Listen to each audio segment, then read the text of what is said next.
오늘 우리에게 주신 하나님 말씀은 로마서 5장 3절에서 4절까지의 말씀입니다. 로마서 5장 3절에서 4절까지의 말씀 다 함께 합독하도록 하겠습니다. 로마서 5장 3절에서 4절 시작. 다만 이뿐 아니라 우리가 환난 중에도 즐거워하나니 이는 환난은 인내를, 인내는 연단을, 연단은 소망을 이루는 줄 알미로다. 아멘. 오늘 이 시간에는 행복치유수양에 작년에 참석했던 우리 김지숙 권찰님의 간증을 잠깐 듣도록 하겠습니다. 네. 제가 간증을 하지도 않았는데 집사님이 휴지를 이렇게 뜯어주시고 시작도 안 했는데, 네, 저는 오늘 하나님 저 좀 업어주세요라는 제목으로 행치수 간증을 여러분 앞에 드리기 위해 이 자리에 섰습니다. 저는 하나님을 안지 고작 1년밖에 되지 않았습니다. 고등학교 때까지 5년 정도 성당을 다니다가 그 후 25년의 시간을 헤매었습니다. 그런데 그냥 헤맨 게 아니라 신은 없다, 있어도 우리한테 관심이 없다, 이런 생각으로 살아왔습니다. 그렇게 살면서 결혼을 하고 아이 둘을 낳았습니다. 제 직업이 산부인과에서 임신한 사람들 태아 초음파를 보는 직업을 가지고 있는데, 제가 15년을 근무하면서도 이렇게 터울이 작은 연년생은 본 적이 없습니다. 제 아이들이 지금 5살과 4살인데 둘째가 4일만 일찍 세상에 나왔어도 둘은 친구가 될 뻔했습니다. 쌍둥이보다 힘들다는 연년생이라더니 정말 힘들었습니다. 그런데 이게 육체적으로만 힘든 게 아니라 엄마도 처음인데다가 또 제가 육아를 잘해서 선택한 것도 아니니 정신적으로도 너무 힘들고 내가 알지 못하는 모습까지 보여주는 그런 순간도 찾아오더라고요. 그래서 제가 조금이라도 나은 엄마가 되어보자가 하는 노력으로 여기저기서 하는 육아 코칭이나 부모 교육들을 제가 쫓아다니게 됩니다. 그러다 부모 교육 전문 강사인 선생님 한 분을 알게 되고 친해져서 매주 만나서 부모 교육을 받고 인생 상담을 하면서 마치 이 선생님을 제가 멘토처럼 따르게 됩니다. 근데 그중에 이 선생님이 본인은 성경을 알고 자기 인생이 변했다고 저한테 성경 공부를 한번 같이 해보자고 하는 거였어요. 제가 믿고 따르는 선생님이라서 굉장히 제가 솔깃해서 선생님과 같이 어떤 센터에서, 선교센터라고 하더라고요. 거기서 성경 공부를 하기로 하고 약속을 한 첫날 아이가 갑자기 아프기 시작해서 제가 거기를 가지 못합니다. 근데 한번 약속을 어기고 나니까 미안함이 더 커져서 두 번째는 꼭 갈 거라고 거듭 약속을 하고 그렇게 내일 가기로 됩니다. 그런데 그 전날 이 빛나는 교회에 다니는, 같은 아파트 사는 동생이 빛나는 교회 세일 카페로 저한테 차를 마시러 오라고 합니다. 그냥 아무 생각 없이 차를 마시러 와서 신의 집사님을 소개받고 만나게 됩니다. 거기서 제가 무슨 생각인지는 지금은 잘 모르겠는데 그 선생님에 대해서 얘기를 하니 두 분이 약간 미심쩍다고, 그렇게 성경에 공부를 하시고 싶으면, 관심이 있으시면 차라리 교회 안에서 같이 해보겠는 게 어떻겠냐고 저한테 제안을 하시길래 제가 그날 밤 진짜 마치 뭐에 홀린 듯이, 살면서 단 한 번도 누구 전화번호를 제가 차단한 적이 없는데 그 친한 제가 믿고 따른 선생님 전화번호를 제가 차단을 해버려요. 아마 전화를 받으면 제가 거기 갈 수 없을 것 같다는 생각이 강하게 들었던 것 같습니다. 그래서 빛나는 교회에서 성경 공부를 하기로 하고 첫날 성전에 들어서서 문을 여는데 갑자기 뜨거운 눈물이 막 흐르더라고요. 제가 이 오랜 시간 온갖 죄란 죄는 다 지으면서 내가 여기 와도 되나? 그런 두려운 마음도 들었지만 또 가고 싶다라는 그리운 마음도 들더라고요. 그런데 여기서 놀라운 사실이 또 하나 밝혀지는데, 제가 믿고 따르던 그 멘토 같은 선생님이 신천지였던 것입니다. 하나님께서는 제가 신천지 끌려가기 딱 하루 전날 저를 정말 극적으로 구출해 주신 겁니다. 아멘. 그렇게 성경 공부를 하고 그리운 마음이 들어서 예배를 오기 시작합니다. 그런데 딱 2주를 왔는데 이번에는 코로나가 터지더라고요. 그 와중에 절 전도한 동생이 또 그냥 이 교회를 떠나게 됩니다. 예배를 고작 2번은 제가 무슨 믿음이 있겠습니까? 그냥 자연스럽게 교회에 나오지 않게 됩니다. 그리고 제 믿음은 아직 불도 붙지 못한 채 차가운 물을 뒤집어 쓴 잿더미가 되어버리고 맙니다. 그런데 여러분들도 저희 빛나는 교회 리더분들의 특징을 이제 조금은 아실 겁니다. 이분들은 그 잿더미 속을 뒤지고 뒤져 정말 작은 불씨라도 살리려고 하시는 분들이십니다.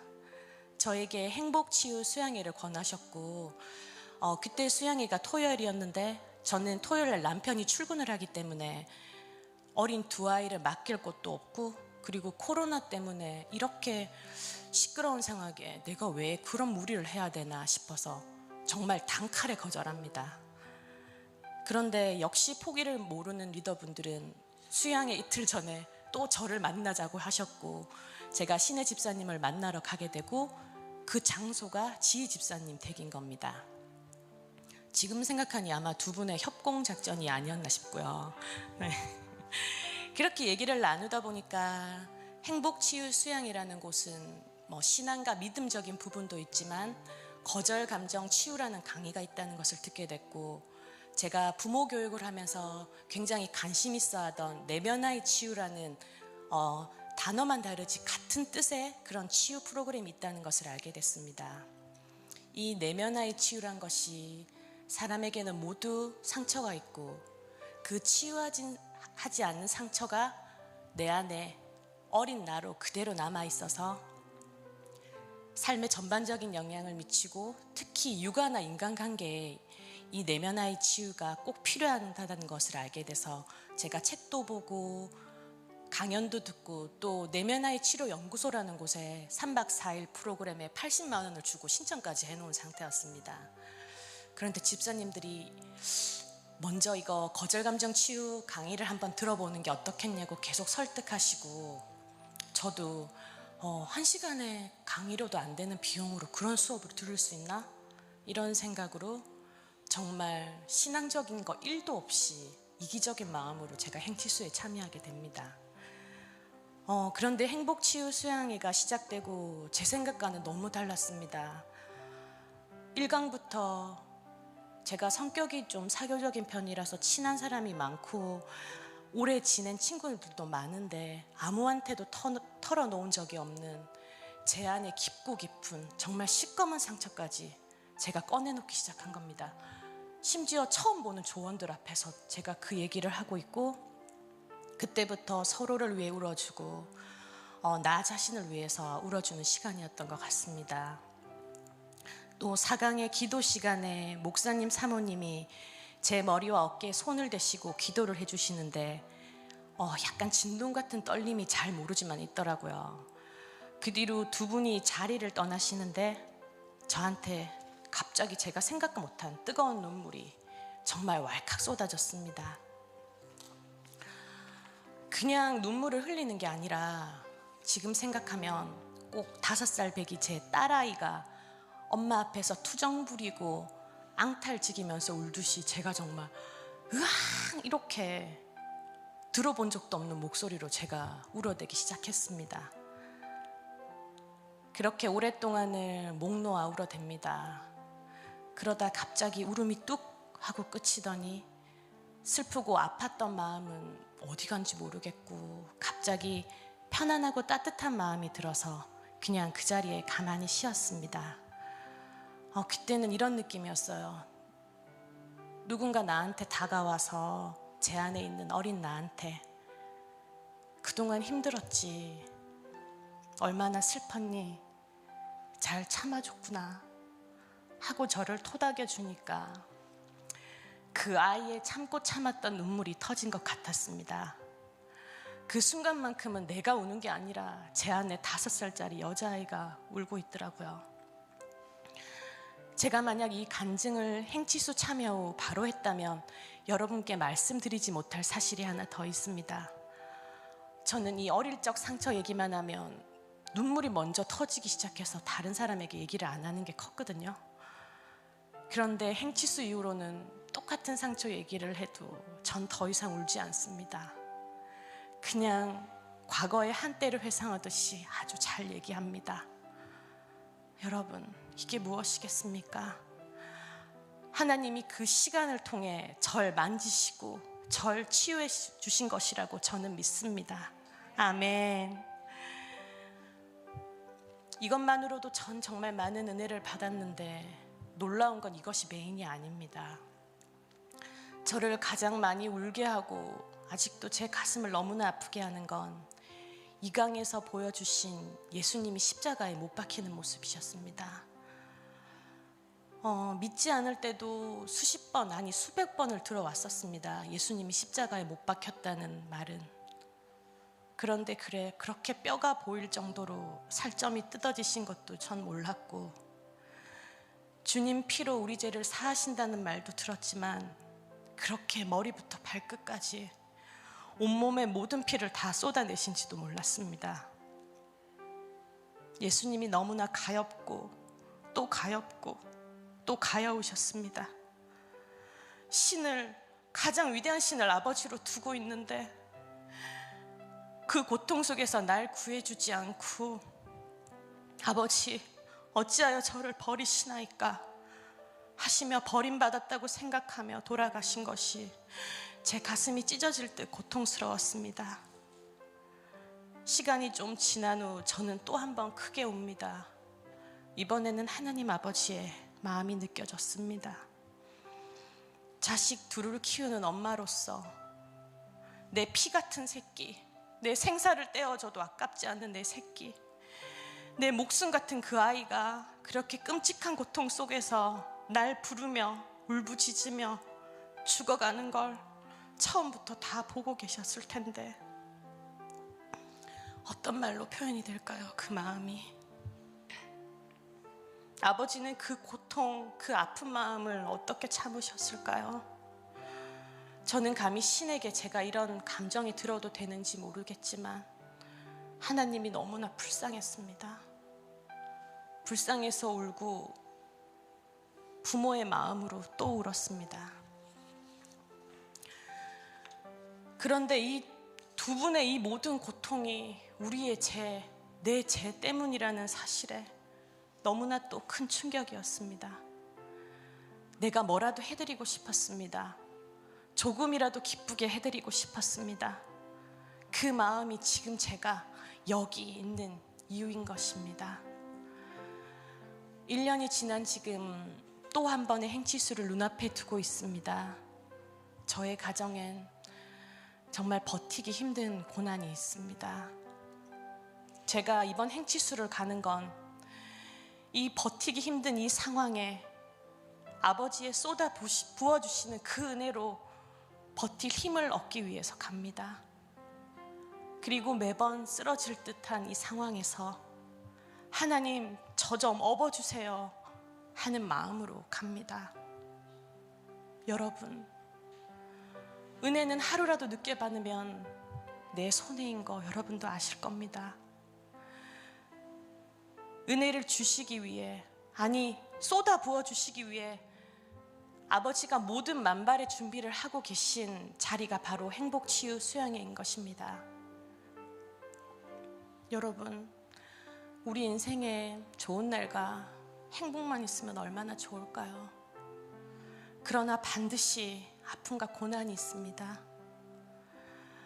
하나님 저 좀 만져주세요. 저 좀 괜찮게 해주세요. 저 너무 힘들어요. 저 좀 업어주세요. 이런 마음이 잠시라도 스쳐라도 여러분에게 드셨다면 그것은 어쩌면 이 자리에서 가장 하나님을 늦게 한 가장 나중된 자인 저를 통해서 행복치유 수양회로 부르시는 그분의 목소리인 것입니다. 끝까지 들어주셔서 감사합니다. 은혜롭죠? 설교 더 이상 안 해도 될 것 같습니다. 자, 사람마다 어려운 시기를 지날 때가 있는 것 같습니다. 길어지는 고난의 시간 속에서 점점 포기하고 싶고 주저앉고 싶고 내려놓고 싶은 그 순간들이 있는 것 같습니다. 그렇지만 캄캄한 밤에는 다시 아침이 오지 않을 것 같아도 분명히 여러분 아침은 온다라는 것입니다. 좀 죄송한 얘기지만 제가 장기 금식한 얘기를 자꾸 해서 죄송해요. 저도 이렇게 금식할 때 새벽 2시면 눈이 떠져가지고 장의자 앉아서 한 4시간을 그렇게 앉아있다 보면 참 신기한 일이 있어요. 늘 매일매일 반복되는 시간들이었지만 그때 저 창문에서 아침 햇살이 들어오더라고요. 그 여명이 밝아오더라고요. 근데 신기한 거는 아침 햇살이 들어올 때 제가 뭐 지금 먹을 것도 먹는 것도 아니고 그다음 뭐 어떤 지금 소망을 갖고 있는 것도 아닌데 미묘한 제 안에서의 소망이 막 일어나는 거예요. 그 아침, 그 칠흑 같은 시간이 지났는데 그 창문을 통해서 들어오는 그 빛들이 미묘한 소망을 일으키시더라고요.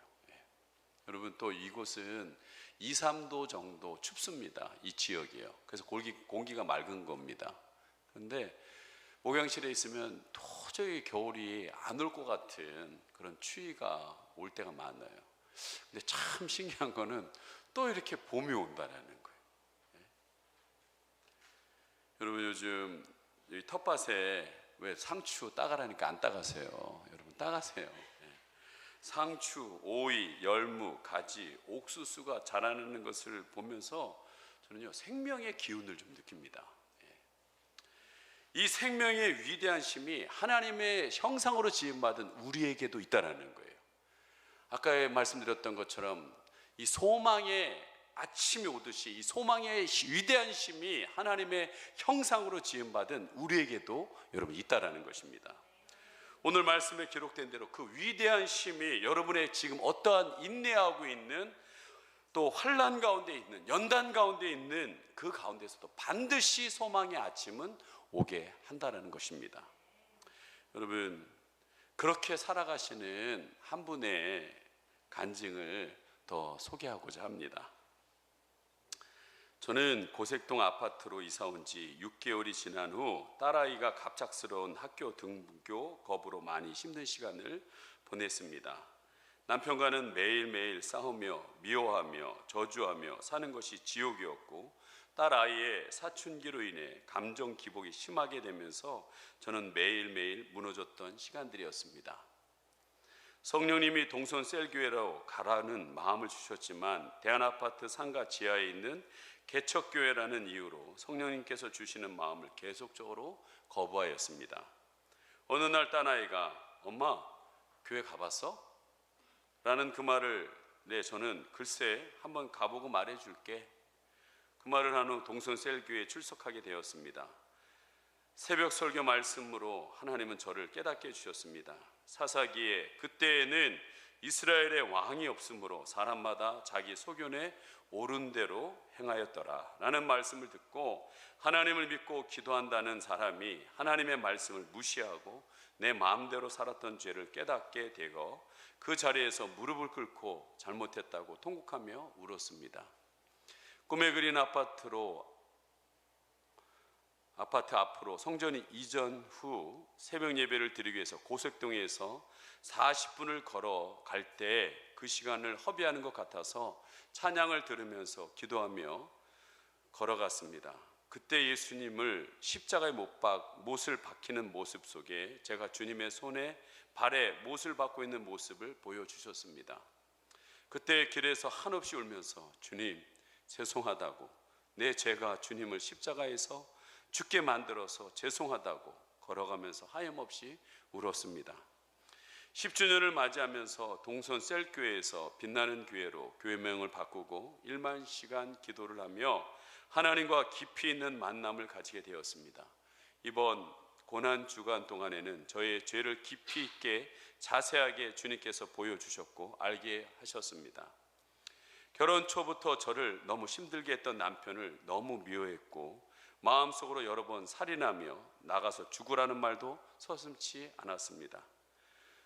저는 자는 모습도 미워서 목을 졸랐던 일, 그리고 차들이 빠르게 지나가는 도로로 남편을 밀어서 죽이려 했던 일, 하나님 나를 죽이던가 아니면 남편을 데려가시가라고 하나님께 따지고 대들었던 일, 하나님은 없다고 거부했던 일, 나만 왜 이렇게 힘들게 하시냐고 원망했던 일들이 다 생각나게 하셨습니다. 하나님은 저에게 너는 살인자다, 그리고 가정의 질서를 무너뜨린 자라고 했습니다.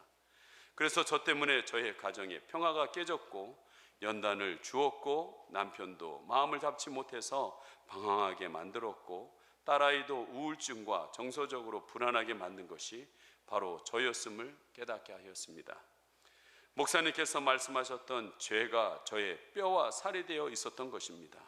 오호라 나는 공고한 자로다. 이 사망의 몸에서 누가 나를 건져내랴. 바울이 왜 이런 고백을 했는지 깨닫게 되었습니다. 왜 제가 예수님을 십자가의 못을 받고 있는 이유를 알게 되었습니다.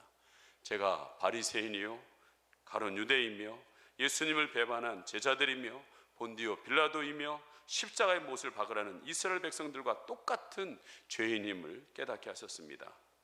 그 이후로 남편이 너무 불쌍하고 가엾게 보이고 시부모한테도 사랑 못 받은 사람인데 제가 너무 남편을 함부로 대했음을 항상 정죄의 눈으로 비판하고 판단하였음을 알게 하셨습니다. 예전에는 왜 저런 남자라 결혼하게 하셨냐고, 내가 그렇게 미웠냐고 원망했지만 이제는 하나님께 감사드립니다. 지금의 남편을 만나게 해주신 것도 감사하고, 파산 신고했을 때 남편이 저를 포기하지 않고 끝까지 같이 살아주고 믿어주고 있음을 알게 해주셔서 너무 감사드립니다. 아직도 저의 가정이 믿음으로 회복되지는 않았지만 계속적으로 하나님은 저에게 믿음의 확신을 주십니다. 너의 기도는 결코 땅에 헛되이 떨어지지 않을 것이며 너의 가정을 내가 반드시 들어 쓸 것이며 남들이 부러워하는 믿음의 가정으로 본이 되는 가정으로 내가 일으킬 것이다. 여러분, 이 간증을 읽는 것이 이 간증을 지금 들어 사용하고 있다는 증거입니다. 지난주 여러분에게 칭찬하라고 말씀했습니다. 여러분 칭찬해 보셨습니까? 네. 오전에는 3분의 1은 내가 들렸는데 지금은 9분의 1만 들리는 것 같습니다. 네, 네. 여러분 아까 간증하셨던 분의 남편 되시는 분이 그분이 이렇게 칭찬하셨냐고 모임 가운데 물어봤더니 그분이 그렇게 얘기하시는 거예요. 남편이 요리를 해준대요. 옛날엔 그 남편이 요리해주면 먹기도 싫어가지고 온갖 투박을 다 했는데 너무 맛있다고, 당신 요리 너무 잘한다고 이렇게 칭찬을 했대요. 그랬더니 남편이 천진난만한 어린이의 웃음을 가지고 그래? 그러면서 좋아하더라는 거예요. 예전에는 아내가 남편을 무시하자 아이도 아빠를 무시했는데 이제는 약간의 다툼하면 엄마 왜 아빠한테 그래? 아빠 편을 들어주는 아이의 모습에 본인도 깜짝깜짝 놀란다는 거예요. 이 변화의 시작이 어딜까요? 여러분 지난주 말씀처럼 우리는 지금 무너져가는 가정을 바라보면서 가정 사역을 시작해야 합니다. 가정의 붕괴를 막기 위해서 사역을 시작해야 된다. 누군가는 느헤미야처럼 지금 붕괴되고 있는 가정 한 사람 한 사람과 가정을 위해서 눈물로 기도를 시작해야 된다는 거예요. 기도해서 안 된다면 금식하면서 여러분 기도하셔야 된다는 거예요. 여러분 가정에는 순기능이 있다고 그랬습니다.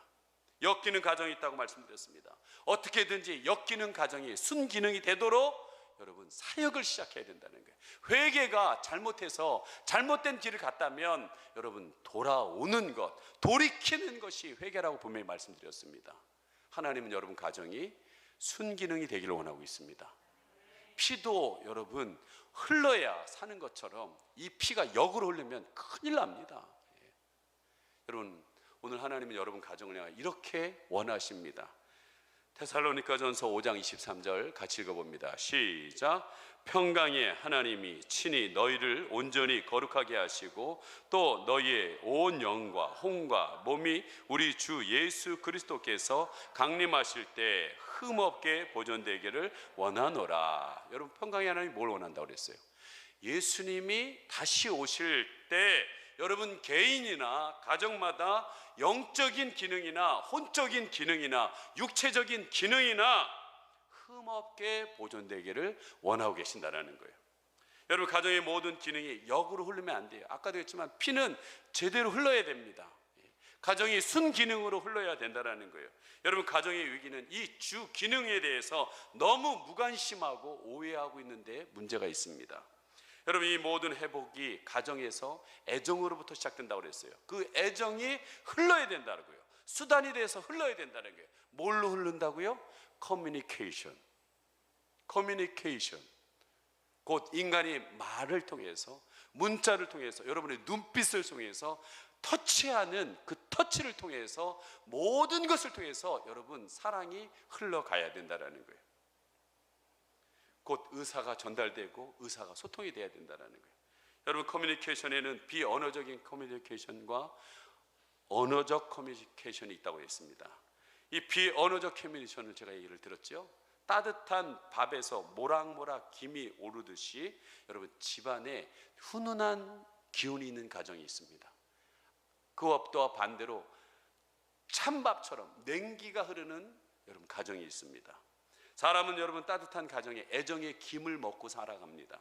냉기를 먹고는 살 수가 없습니다. 냉기가 가득한 가정에 계속 살면 여러분 탈이 납니다. 마음이 차가워져요. 몸이 차가워집니다. 집에 들어가기 싫어요.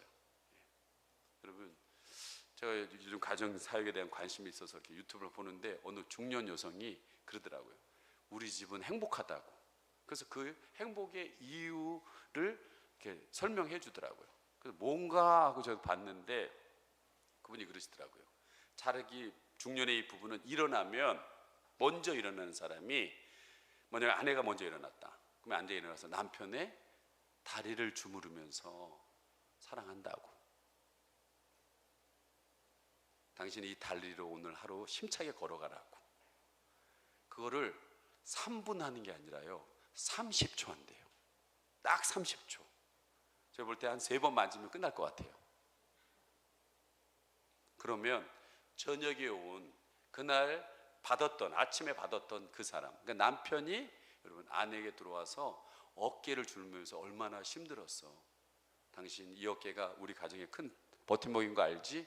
하면서 이렇게 주물러 주면서 여러분 3분을 하는 게 아니라 그 30초의 배인 60초를 한다는 거예요. 저 그걸 들으면서 깜짝 놀랐어요.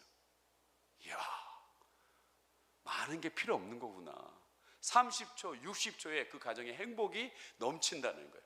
그렇게 하시는 분들 손 들어 보세요. 저는 확신합니다. 없다고. 왜? 내가 안 하거든요. 이것도 목회자 스피릿이 흘러가거든요. 예? 그렇게 해보세요. 자, 한번 해보려고요. 지금 금식해서 아내가 지금 기도원에 가 있는데 제가 뭘 갔다 오면 선물로 줄까? 예. 이 방송 보고 있는데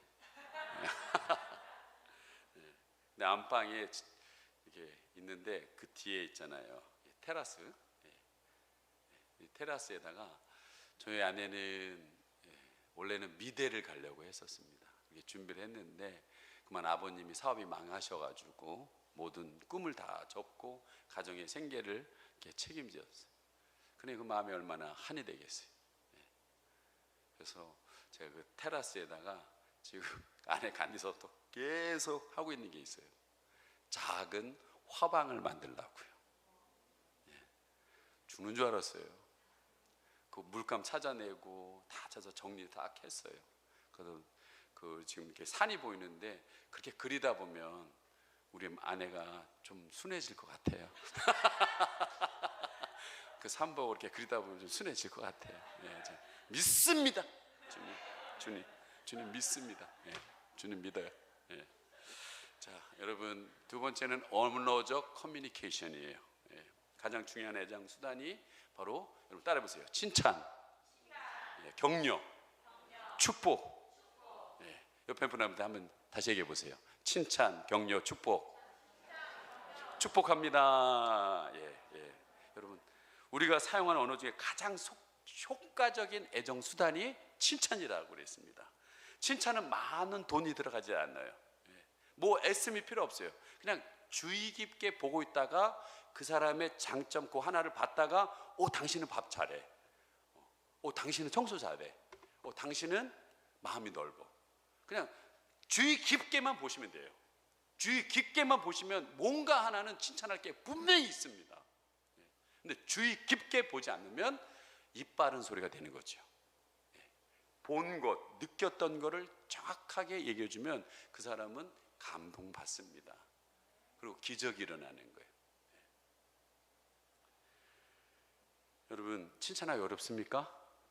여러분, 빌립보서 4장 13절 가시겠습니다. 시작. 내게 능력 주시는 자 안에서 내가 모든 것을 할 수 있느니라.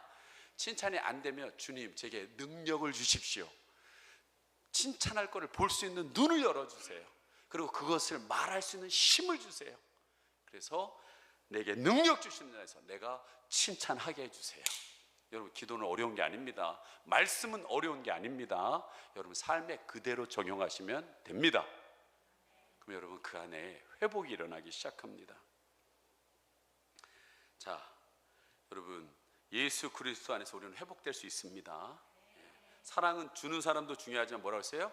받는 사람도. 칭찬하면 아까 남편처럼 빙그레 웃으면서 그래 천진난만하게 고마워. 안 웃어가지고 힘들겠지만 여러분 그렇게 해보세요. 그러면 같이 손바닥도 마주친다고 변화의 불꽃이 일어나기 시작할 것입니다. 자, 오늘 가정사역 설명서 3번째 시간입니다. 자기 입장의 커뮤니케이션이에요. 제 눈에 안경 커뮤니케이션입니다. 여러분, 칭찬의 기적을 말하면 자주 나오는 반발성 질문이 있습니다. 목사님, 제 남편을 몰라서 그렇지요. 남편은요, 칭찬할 것이요 손톱만큼도 없습니다. 네. 칭찬할 거 있으면 나도 해요. 나도 목사님 얘기하는 것처럼 행복한 가정 만들 수 있어요. 이렇게 얘기하는 분들이 있어요. 또 남편도 할 말 있습니다. 저희 아내는요, 칭찬이요? 밥을 안 해줘요. 밥을 안 해줘요. 집에 들어가면 개판이에요. 애들 돌보지를 않아요. 내가 그래도 칭찬할 수 있겠습니까? 이런 반발성 질문을 저에게 하셔요. 듣다 보면 시원하기도 하고요. 근데 여러분, 아셔야 할 게 있어요. 가정은 학교도 직장이 아니라는 거예요. 직장과 학교에서 칭찬은요, 애정 수단이 아니고 보상의 수단이라는 거예요. 성과에 대한 칭찬입니다. 능력에 대한 칭찬이라는 거예요. 그러나 가정의 칭찬은 가정의 애정 수단이기 때문에 무조건 모든 가족들에게 주고받아야 될 상황이라는 거예요. 학교와 직장에서 칭찬받을 사람이 있고요, 못 받는 사람이 있습니다. 왜 그러냐? 조건이 있거든요. 기준이 있습니다. 그 기준에 대하 칭찬을 받는 거예요. 학생들은 성적이 올라야 칭찬을 받습니다. 직장 다니시는 분은 성과가 있어야지 칭찬을 받습니다. 그런데 가정은 조건이 없다라는 거예요. 뭐 때문이 아니라는 거예요. 무조건 가족이기 때문에 칭찬해요. 내 진짜 칭찬거리를 찾아봤는데 도저히 칭찬할 것이 없어요 라고 하시는 분은 성질더러운 나 같은 사람하고 살아준 것만도 여러분 감사해서 한번 칭찬해 보시기 바랍니다. 매우 인간은 칭찬받을 면과 비난받을 양면성을 가지고 있습니다. 여러분, 하나님은 공의 하나님이세요. 그래서 양면성을 우리에게 정확하게 반반씩 주었다는 거예요. 한치의 오차도 없습니다. 혹시 사회적으로 만점인 사람들이 있어요. 그러나 겉은 그럴 수 있지만 속으로 들어가 보면, 전인격적으로 들어가 보면 그 사람은 반드시 50대 50이라는 거예요. 칭찬할 거 50과 비난받아야 될 50이 있다라는 거예요. 네.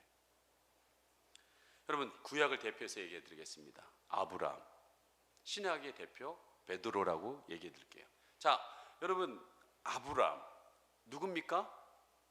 믿음의 조상이라고 그러죠. 갈 바를 알지 못해요.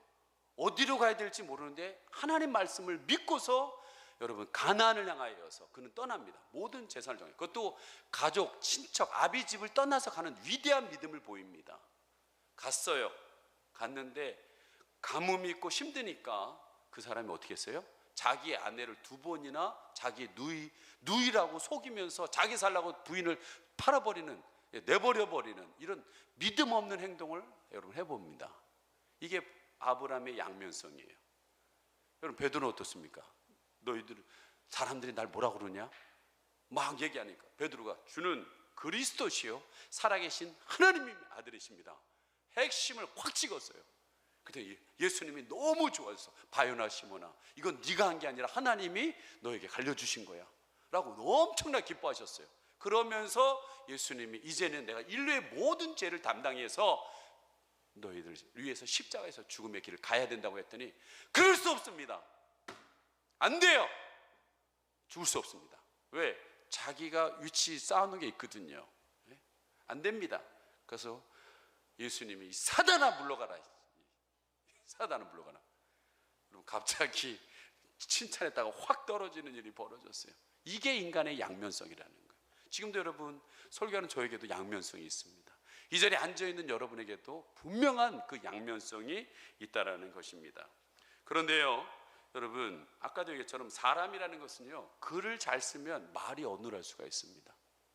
대표적인 게 누굽니까? 사도 바울이 그랬죠. 글을 잘 써요. 성경 다 썼잖아요 그분이요. 근데 말이 어두네. 고린도 교인들이 그걸 가지고 트집 잡았잖아요. 글은 잘 쓰는데 말은 설교는 무슨 말인지 모르겠어. 이런 트집 잡았잖아요. 근데요 여러분 말은 잘하는데 글을 못 쓰는 사람들이 있어요. 여러분 어느 반을 보겠냐는 거죠. 저는 여러분 분명히 여러분에게 말씀드릴 수 있어요. 믿음은 결정이에요. 어떤 그 반을 선택할 것인가 여러분이 선택해야 되는 거예요. 그 믿음의 반을 칭찬할 것을 선택하여 보고 그것을 드러내려고 하는 그 믿음 있는 사람들은 행복한 삶을 살게 될 겁니다. 근데 반이 비난해야 될 그 모습을 계속 선택하고 여러분들이 드러내서 남편에게 얘기하고 아내에게 얘기하고 자식에게 얘기하고 비난하고 정지하면 여러분 가정에 아마 비극적인 가정과 삶이 이루어지게 될 것입니다. 여러분 인생은요 한 번밖에 없습니다. 그래서 일생이라고 얘기합니다. 그 한 번밖에 없는 인생을 그렇게 괴로워 살아서 되시겠습니까? 좋은 면과 고마운 면과 기뻐하면서 감사하면서 살기도 부족한 이 인생을 그 인생을 왜 비극적인 삶으로 자꾸 우리가 끌고 가냐는 거예요. 왜 거기에 믿음을 투자하시냐는 거죠. 여러분 평생 평강의 하나님 뭘 원한다고 그랬어요? 여러분의 영과 혼과 육이 흠없이 온전히 보존되기를 원하고 있다 그랬잖아요. 왜 자꾸 찢겨지고 상처받는 서로 긁히고 그러냐 이거죠. 여러분 인생이란 겨우 70이요 길면 80을 했어요. 이건 좀 성경을 좀 바꿔야 될 것 같아요. 이제 90이요 100으로 바꿔야 될 판입니다. 이 여태까지 한 번밖에 없다라는 거예요. 이 한 번밖에 없는 인생을 어느 세월에 비난할 것을 찾아 들쳐 미워하고 비난하며 살아갈 시간이 어디 있냐라는 거죠. 자기도 모르게 칭찬하거나 비난하고 사는 그 기준을 여러분 제 눈의 안경이라고 얘기합니다. 이 고정되어 있는 제 눈의 안경은 여러분의 삶에 막대한 영향력을 미칠 것입니다. 지금도 여러분의 삶을 지배하고 있습니다. 제 눈의 안경은 칭찬의 안경과 비난의 안경이 있습니다. 다행히 이 시간에도 칭찬의 이 안경을 쓰신 분들은 계속 쓰세요. 그리고 계속 보세요. 그렇게 하십시오. 그게 맞습니다. 정리해 드리는 거예요. 그렇지만 여러분 자꾸 이 눈이 비난이 보이고 정죄가 보인다면 빨리 여러분 제 눈의 안경을 벗으십시오. 괜찮죠? 벗어도? 네. 여러분 이 안경을 쓴 사람은 자기도 죽지만 주위에 있는 사람도 죽여가게 만든다라는 거예요.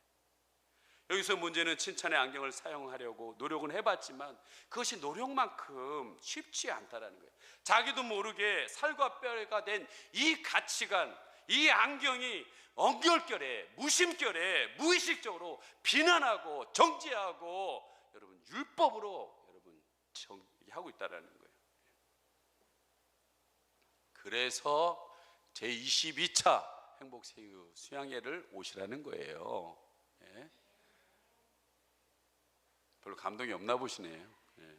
지금 여러분 상태를 몰라서 그래요. 예. 나만 모르고 있어요. 지금 여러분 제가 얼마나 뼈가 되고 살이 됐는지를 자기만 모르고 있어요. 옆에 있는 사람은 다 알아요. 여러분, 예. 저는 여러분에게 진정한 행복을 찾아드리고 싶어서 오늘 이 목놓아 외칩니다. 네, 여러분 목놓아 외칩니다. 예. 요즘 가정에 대한 말씀을 전하면서 저희 가정과 여러 가정에 대한 삶을 나누면서 제가 크게 깨달은 게 있어요. 성령님이 저에게 진짜 깨달아 준 게 있어요. 그게 뭐냐? 원래 두 사람은 좋은 사람이었다. 여러분 그렇게 미워하는 그 남편, 여러분 남편이 여러분 그렇게 미워하지만 원래 그 두 사람은 좋은 사람이었다. 이게 이제야 제가 깨달았어요. 원래 우리는 좋은 사람이었어요. 왜? 하나님의 형상대로 지음 받았잖아요. 예? 그 자체가 좋은 거예요. 우리 좋은 사람이에요. 옆에 사람 얘기해 보세요. 좋은 분이세요. 예. 쑥스럽지만 아주 좋은 분이세요. 그런데 이 좋은 사람이 결혼하지요. 근데 결혼합니다. 저 결혼했어요. 좋은 사람끼리 결혼한 거예요. 예.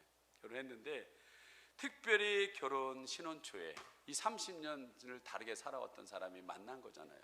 생각과 가치가 다르고 집안 분위기가 다릅니다. 다른 거예요. 그냥 다름이지 여러분 틀린 건 아니었거든요. 근데 이 다름을 가지고 피튀기게 싸우기 시작합니다. 하도 여러분 많이 들었을 거예요. 치약을 어떤 사람은요 밑에서부터 짜오르는 꼼꼼한 분이 있어요. 근데 훅훅 눌러서 짜는 분이 있잖아요. 예? 그 훅훅 손잡이 날 때마다 이걸 그냥 좀 옷 좀 벗어놓으면 제자리에 갖다 놓으면 좋겠는데 늘 훅훅 던지고 양말도 안 벗고 자요. 예? 아, 저런 더러운 인간이 있나? 예? 그러면서 여러분 그 양말 저는 우리 아내가 뭘 갖고 싸웠냐면요 수건 갖고 싸웠어요. 발 닦은 수건으로 여러분 죄송한 얘기지만 저는 얼굴도 닦아요. 너무 발을 천대하고 있다라고 저는 생각해요. 진짜 얼굴로 드러날 뿐이지 발도 자기 깨끗한 거예요. 밑에 있다고 해서 더러운 거 아닙니다, 여러분. 안 그래요? 다 똑같은 몸 아니에요? 밑에 있다고 더럽고 발바닥이라서 더럽다고 얘기하는 건 난 이건 차별이라고 생각해요. 진짜 차별이라고 생각해요. 너도 소중하고 너도 소중하다. 같이 닦아도 상관없다. 이게 내 철학이에요. 진짜예요. 근데 우리 안에 더럽게 어떻게 발수건을 얼굴 닦냐고 엄청 싸웠어요. 그럼 당신 얼굴만 닦어. 내 수건 갖고 난 발 닦고 그 얼굴도 닦을 테니까. 저희 성도님 저를 더럽게 보지 마세요. 마음은 깨끗합니다. 수건에 여러분 마음을 깨끗하게 하세요. 겉만 깨끗하게 하지 마시고 여러분 진짜 화장품만 좋은 거 쓴다고 여러분 마음 깨끗해질 줄 아세요? 절대 난 그렇게 안 봅니다. 진짜 최고의 화장품은요 여러분 기도하다가 눈물이 터져가지고요 눈물, 콧물, 입에서 침 흐르는 거 있잖아요. 그걸 한번 싹 닦아줘요. 절대 버리면 안 돼요. 예? 여러분 딱 닦고요 가서 세정 딱 해서 얼굴 탁 나와보세요. 여러분 이게 빛이요 와, 나 행치수 때 많이 봐요. 눈물, 콧물 흘렸다가 지금 세수하고 나오시는 분들의 얼굴이 얼마나 빛나는 분이에요. 이건 최고의 화장품이에요. 예, 진짜. 예. 어디 입생 로랑을 갖다 비교해요. 진짜, 진짜. 이 하늘 화장품을 어디다 갖다 비교해요. 예? 그럼 진짜 깨끗해지세요. 예? 예수님도 얘기했어요. 예? 입에서 나오는 게 저기 엉덩이로 나오는 게 더러운 게 아니라 속에서 나오는 게 더럽다고. 속을 깨끗하게 하셔야죠. 발하고 얼굴은 깨끗한 겁니다. 하여튼 별거 아닌 것 같고 싸우는 거예요. 이 가치가 다르다고. 다른 것 뿐인데 다른 것이 틀린 거라는 식으로 생각하고 계속 싸우는 거예요. 이렇게. 그러면서 그 싸우면서 막 이제 여러분 그때 결혼했으니까 올바를 해석할 능력이 없어요. 이 사람들이. 처음에 그것도 결혼을 처음 했기 때문에 이런 판단력이 없어요. 경험이 없어요. 근데 이 나름의 자기 판단이 옳았다고 생각하는 거예요. 그리고 그 틀린 거에 대해서 정지합니다. 그리고 서로 각방 쓰면서 누워서 생각해요. 저 나쁜 인간. 근데 저 인간하고 결혼했다니 하면서 별 생각을 하면서 계속 나쁜 생각을 많이 하고 그 생각들을 여러분 밑으로 끄집어 내려갑니다. 마음으로. 그리고 걷다가 견고한 진을 쌓는 거예요. 그리고 마음에 여러분 그 사람에 대한 굳어져 있는 생각을 가져요. 계속 그 일이 자꾸 반복되니까 굳어지기 시작해요. 근데 그것이 바로 생각의 길이 되기 시작합니다. 그리고 이것이 결이 돼요. 무슨 일만 터지면 그 생각과 그 결대로 계속 생각하는 거예요.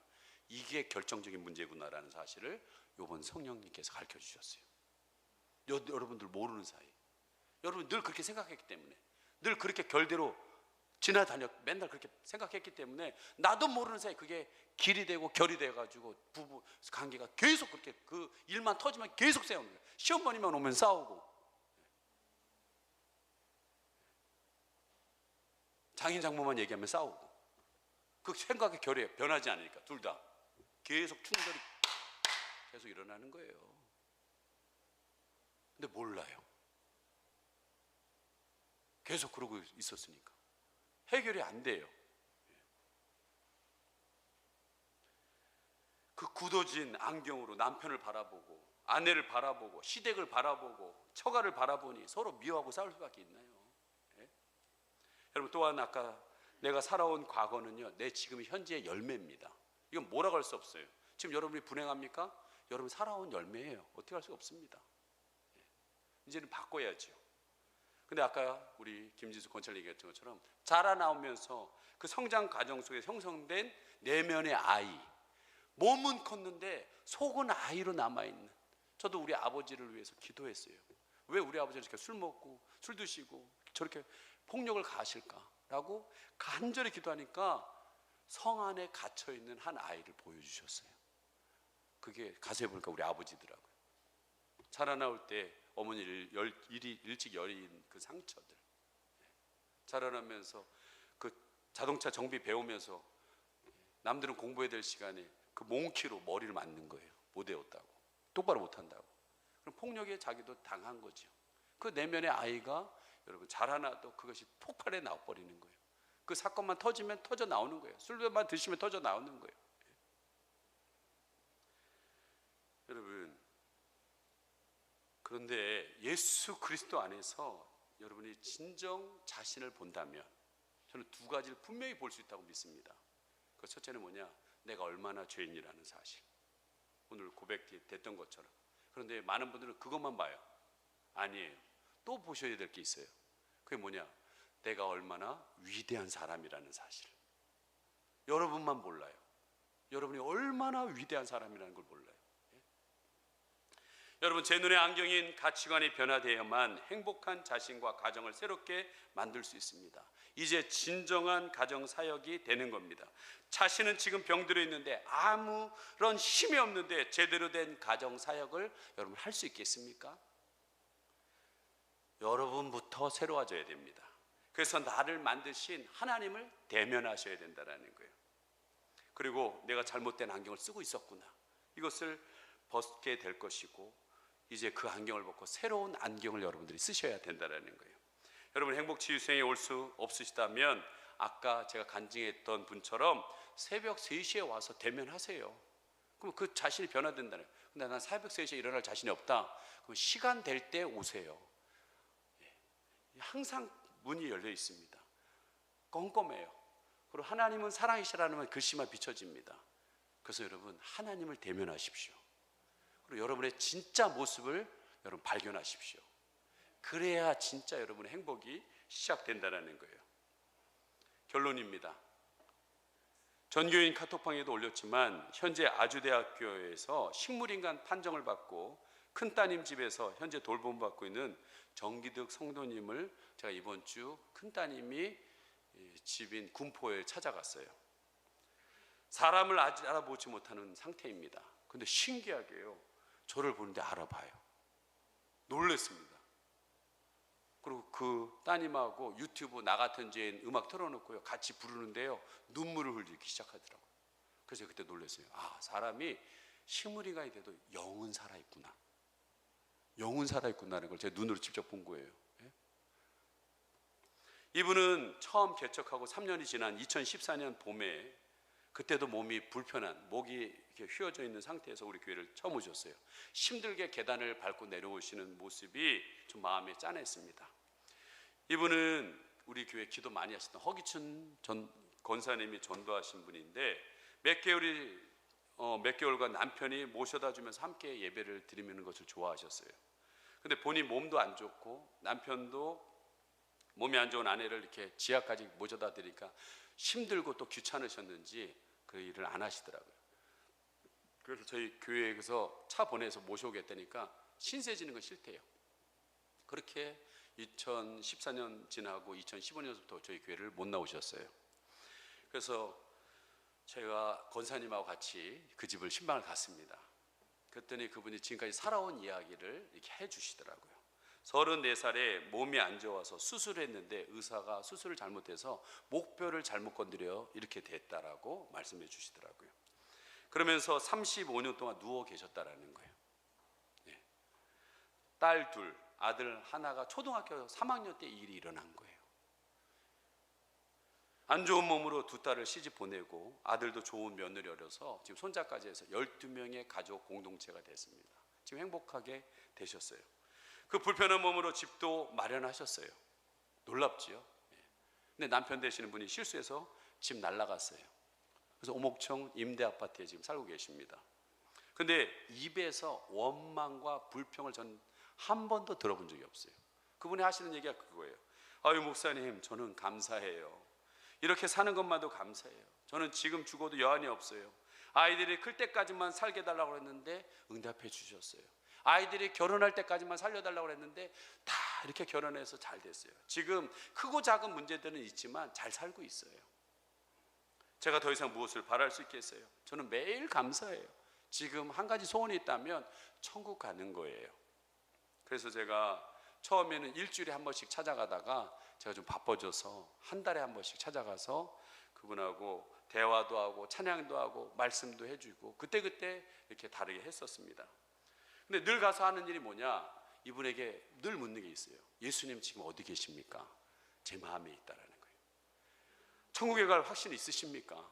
있다는 거예요. 그렇지만 저는 이분을 도와야 되기 때문에 믿음을 더 굳건하게 하기 위해서 누워 계시기 때문에 그 앞에 벽면에 달력이 하나 있더라고요. 그래서 제가 달력을 떼어가지고 그 뒷장에다가 제가 또박또박 해서 찬송 가사를 적어드렸어요. 그래서 누워서 이거 음도 가르쳐주면서 어르신 이거 꼭 부르세요. 성도님 이거 꼭 부르셔야 됩니다. 그 찬양이 뭐냐, 예수를 나의 구주 삼고 성령과 피로써 거듭나니 이 세상에서 내 영혼이 하늘의 영광 누리도다.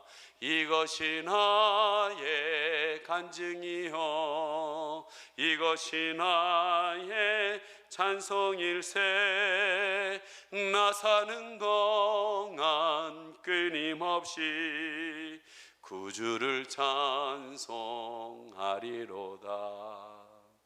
그분이요 이 가사를 다 외웠어요. 그뿐만 아니라 나 같은 죄인 살리신 인애하신 구세주여 하늘 가는 밝은 길 한 6곡을 다 외워서 부르시더라고요. 야 이분 머리 좋으시다. 진짜 놀랐어요. 근데 이번에도 이 찬양을 부르니까 다 눈물을 흘리시는 거예요. 기억이 나시는지 모르겠어요. 그런데 이번에 식물인간이 된 이 정기득 성도님을 돌보는 큰 따님에게서 제가 충격적인 소식을 들었습니다. 지금까지 어머니는 35년 전 목 수술이 잘못되어서 지금 이렇게 됐다라는 확신과 생각을 가지고 계신다라는 거예요. 그런데 이렇게 된 것은 진짜 이유는 목 수술이 아니라는 거예요. 진짜 이유는 척추 내수막염이라는 변명 때문에 그렇다는 거예요. 일반적으로 열이 나고 두통 및 뻣뻣한 목 등의 증세가 나타납니다. 턱을 가슴 쪽으로 내리려고 해도 통증을 너무 느껴서 불가능하다는 거예요. 목을 못 움직인다는 거예요. 그래서 목이 아팠던 거였어요. 이 변명이 드러난 것이 10년밖에 안 됐다는 거예요. 이분은 이 증상이 나타난 건 35년 전인데 모르니까 이 수술하고 별걸 다 해도 몸은 다 망가졌다는 거예요. 너무 억울하다는 거예요. 따님 얘기가.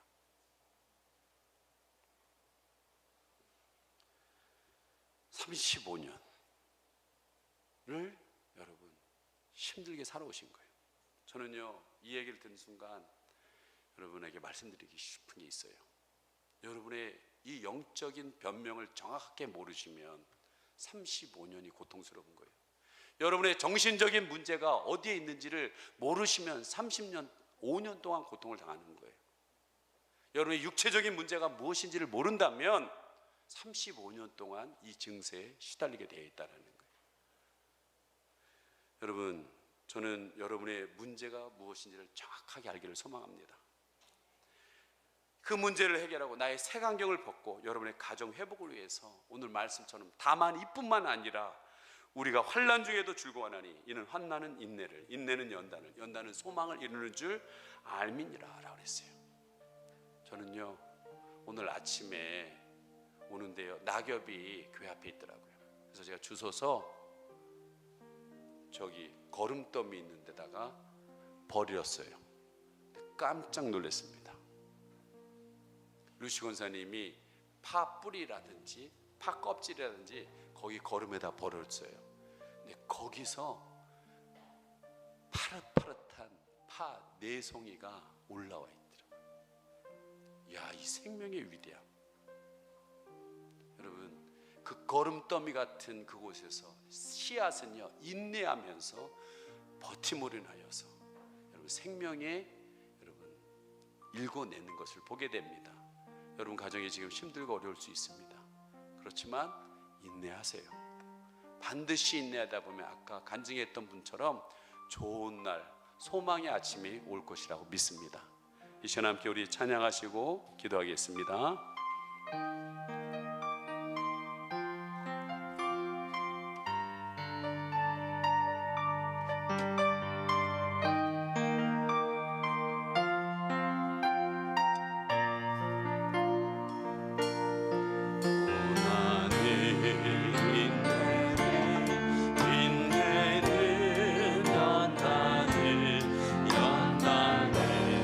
소망을 이루네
주신 주의 선언하시니 높은 이와 높은 역함 내 인내하리 인내하리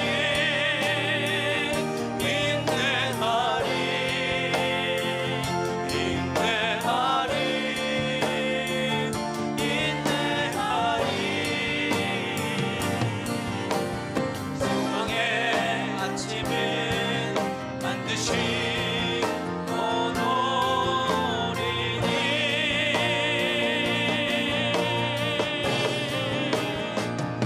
인내하리 인내하리 믿음으로 인내하리 기쁨의 열매를 거두게 하심이네. 하나님은 여러분이 기쁨의 열매를 거두기를 원하고 있습니다. 하나님, 그러자면 인내해야 되는데 인내할 힘이 없음을 고백합니다. 다시 하나님 눈물의 기도에 씨앗을 뿌리기를 원합니다. 이 나를 하나님 변화시켜 주십시오. 우리 가정을 변화시켜 주십시오. 어디서 이런 불행이 시작된 것입니까? 어디서 이 아픔이 시작된 것입니까? 주님 알려주셔서 더 이상 하나님 아버지 우리 가정이 힘들지 않기를 원합니다. 주님, 부족하지만 기도를 시작하기를 원합니다. 그 기도의 씨앗이 반드시 하나님 파릇파릇한 열매로 하나님 일어나게 될 줄 믿습니다. 주님 도와달라고, 내 죄를 보게 해달라고, 내가 하나님 안에서 위대한 사람임을 깨닫게 해달라고 이 시간 함께 우리 주여 한번 부르시며 기도합니다. 주여. 하나님 아버지, 오늘도 하나님의 사람들을 인도하여 주시고 이 말씀을 듣게 하시는데 이유가 있는 줄 믿습니다. 하나님 아버지, 하나님 뻣뻣한 이모, 뻣뻣한 우리 가정들, 하나님 아버지 지금 근본적인 문제와 하나님 변명을 몰랐습니다. 모르면 하나님 35년 동안 그 영적으로 육적으로 몸적으로 하나님 고통을 당할 수밖에 없습니다. 하나님 알게 하여 주시옵소서. 이번에 목치유 수양회를 통하여 알게 하여 주시기를 원합니다. 하나님 할 수 없다면 하나님이 이 성전에 나와 하나님을 대면하게 하여 주시어서 하나님이 나에게 주시는 그 마음의 깨달음을 알게 하여 주시옵소서. 하나님 내 안에 자라나면서 있었던 그 상처와 하나님이여 하나님 사랑하라고 만들어 주셨던 이 사랑하는 아내와 이 사랑하는 남편과 자녀들을 하나님 아버지 하나님 사랑하지 못하는 이 마음의 아픔과 상처, 생각과 하나님이여 길이네 목결이네 이것을 알게 하여 주시기를 원합니다. 오늘 하나님께서는 반드시 우리를 회복시켜 주시기를 원하고 계시는 줄 압니다. 하나님 믿음으로 일어나게 하여 주시옵소서. 인내하리 인내하리 인내하리 인내하리 인내하리 오늘 아침에 반드시 오노리니 주님 우리에게 힘을 주시옵소서. 인내하리 조금만 더 조금만 더 믿음으로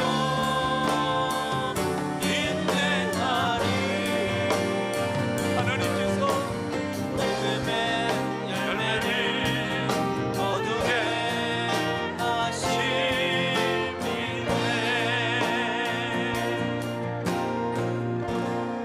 하나님 감사합니다.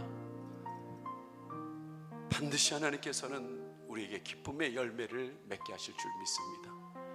지금 너무나도 힘에 겨워서 이 연단 앞에서 이 환난 앞에서 모든 소망을 잃어버릴 것 같지만 우리 주님께서는 지금 다시 내 마음을 붙들기를 원하고 계시는 줄 압니다. 주님 부족하지만 눈물의 기도의 씨앗을 심기를 원합니다.